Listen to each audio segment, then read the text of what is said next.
Hello दोस्तों, कैसे आप सब। आज हम पढ़ेंगे सीटेट के गणित शिक्षण शास्त्र की पिछली परीक्षाओं में पूछे हुए प्रश्न। तो आज का पहला प्रश्न है, किस विधि के अंतर्गत यह निर्धारित किया जाता है कि पूरे अध्याय में कितने शीर्षकों के अंतर्गत वह कितने कालांश, कालखंड व किन किन दिनों को पढ़ाना है।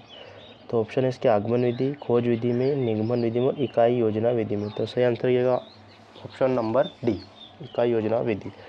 नेक्स्ट प्रश्न है हमारा, गणित की सभी शाखाओं में प्राचीनतम कौन सी है। तो सबसे प्राचीनतम कौन सी होगी? रेखा गणित होगी, अंक गणित होगी, सांख्यिकी या बीज गणित। तो सही आंसर क्या होगा? ऑप्शन नंबर सी, सांख्यिकी। ठीक है, ऑप्शन नंबर सी आंसर होगा। अगला प्रश्न हम देखेंगे,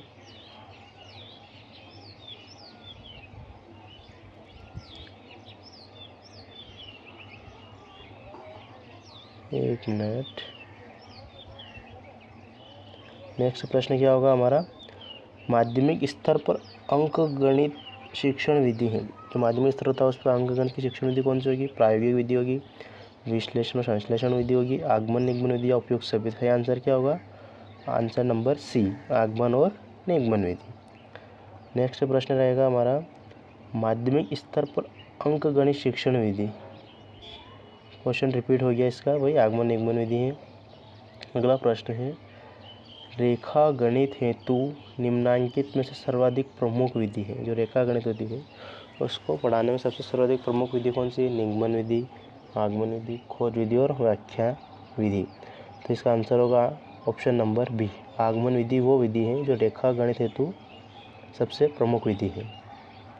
प्रश्न अगला है, दशगीतिका नामक गणितीय ग्रंथ की रचना किसने की थी। मोस्ट इंपॉर्टेंट प्रश्न है कि जो दशगीतिका एक गणितीय ग्रंथ है, इसकी रचना किसने की थी। तो इसका आंसर क्या होगा? ऑप्शन नंबर सी, आर्यभट्ट ने दशगीतिका की रचना की थी। नेक्स्ट प्रश्न है, संश्लेषण विधि के संदर्भ में कौन सा तथ्य गलत है कि यह संश्लेषण विधि में नहीं होता है। इसका आंसर क्या होगा? यह वैज्ञानिक विधि है, यह रटने की विधि है, विश्लेषण में पहले प्रयुक्त होता है, इसमें समय व शक्ति दोनों कम लगते हैं। तो कौन सा तथ्य गलत है? सी वाला, विश्लेषण में पहले प्रयुक्त होता है। यह ऑप्शन इसका गलत होगा।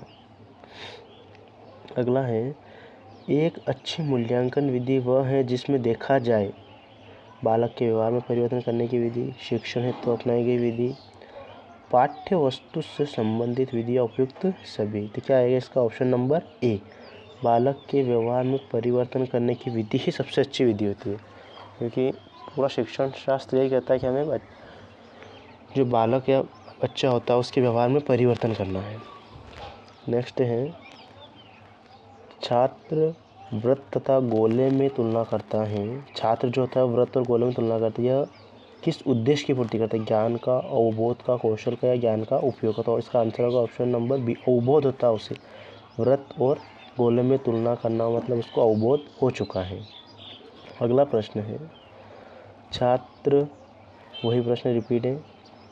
नेक्स्ट प्रश्न देखते हैं हम, ज्यामिति की समस्याओं का हल ज्ञात करने के लिए निम्नलिखित विधि का प्रयोग अध्यापक को करना चाहिए। विश्लेषण, आगमन, व्याख्यान या निगमन विधि। किस विधि का प्रयोग करना चाहिए?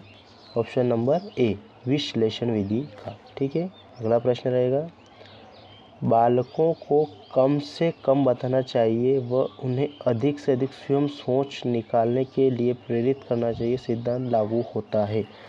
निगमन विधि से, आगमन से, प्रोजेक्ट से या ह्यूरिस्टिक विधि से। किससे होता है? ऑप्शन नंबर डी, ह्यूरिस्टिक विधि से। अगला प्रश्न है, शिक्षण प्रक्रिया का अंतिम सोपान कौन सा होता है?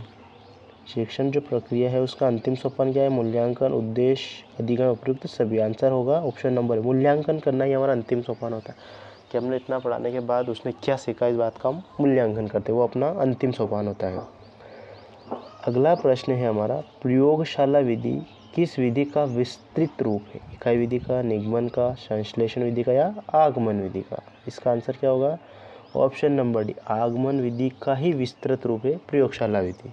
ठीक है, अगला प्रश्न है, शिक्षण के सामान्य उद्देश्य हेतु, जो शिक्षण होता है उसके सामान्य उद्देश्य होते हैं दूरगामी नहीं, पाठ्य योजना में प्राप्त नहीं किए जा सकते, मानव व्यवहार में नहीं झलकते। क्या आंसर होगा? आंसर है दूरगामी। शिक्षण जो होता है उसका सामान्य उद्देश्य क्या होता है? दूरगामी होता है। ठीक है, ऑप्शन नंबर ए।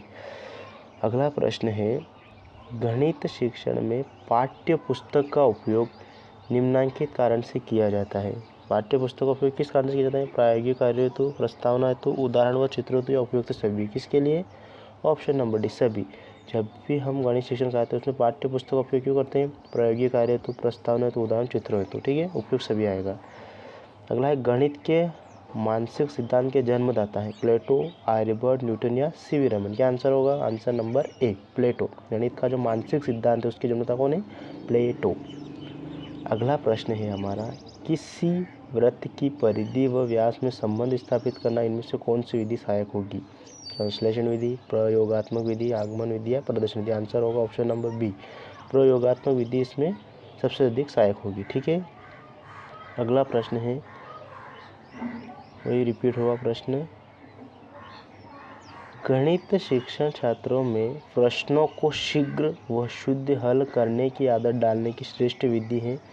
सिद्धांत को समझने के बाद कौन सी होगी? शुद्धता से हल करना, निर्धारित समयावधि में प्रश्नों को हल करवाना, लिखित एवं मौखिक अभ्यास करवाना, शीघ्रता से प्रश्न हल करना। आंसर क्या होगा? Answer number option number C answer होगा। लिखित एवं मौखिक अभ्यास करवाना ही गणित शिक्षण छात्रों प्रश्नों को शीघ्र एवं शुद्ध हल करने की आदत डालने की श्रेष्ठ विधि है, लिखित एवं मौखिक अभ्यास करना। ठीक है दोस्तों, तो क्लास कैसी लगी हमें बताना और चैनल को सपोर्ट जरूर करना, सब्सक्राइब, लाइक और शेयर जरूर करना। ठीक है, थैंक यू।